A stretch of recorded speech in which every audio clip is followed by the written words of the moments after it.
on, everybody?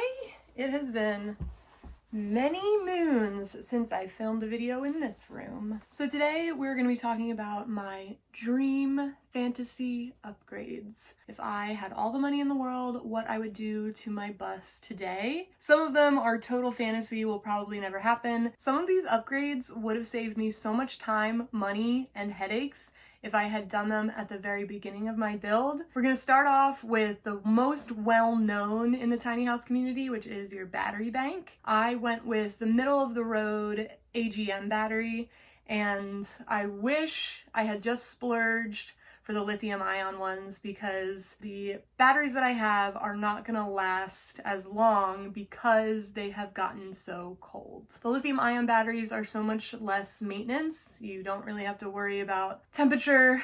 You can discharge them a lot more, which means you can actually utilize more of the battery. Number one, next upgrade I'm going to do is on the battery bank. An upgrade that I already did and am super excited about is my brand new speaker system. I got everything updated and installed for around $300 and it sounds wonderful.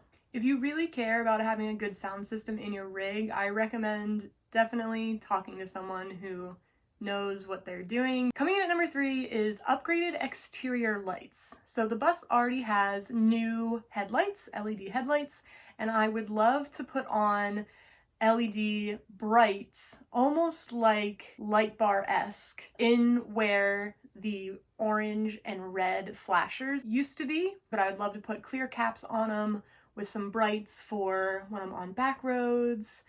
I think that would be really cool.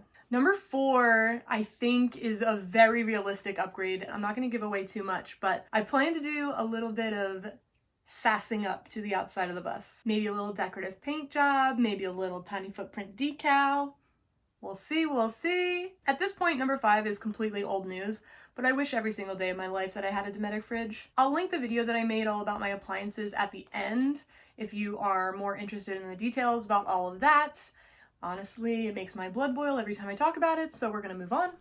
Number 6 has been on my fantasy list for a very long time, and that is to fix the heat and AC that actually comes from the rig. There's no heat or AC in the front of the bus, and there's no AC coming from the back AC unit when the bus is running. It's kind of a weird niche thing, so it's hard for me to wrap my head around trusting someone to take it on, but a girl can dream. Number 7, I never thought was possible until I saw somebody on YouTube doing it, and that is adding more solar. I would love a couple more panels. I have room for them and just didn't put them on initially to save cost. And I'm not using that space anyway. I don't have a roof deck, girl. The last one is definitely the most grand, the most affluent. Is affluent even the right word? Having a great deal of money. Yes, this is an affluent aspiration. In my wildest dreams,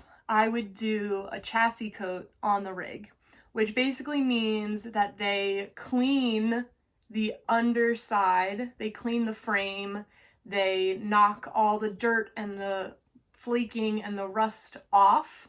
The rust is still gonna be there, but then they coat it in a material that I am not knowledgeable about, prevents more rust from occurring and slows down what damage is already developing. I know that the frame rust will probably be the downfall of my rig. It doesn't end there. There's plenty more things that I would love to change about my rig, and if you're interested in hearing about them, you can click right here. If you're done with the negative and you want to hear about my favorite things in my rig, you can click right here. Thank you so much for hanging out, and I will see you next time.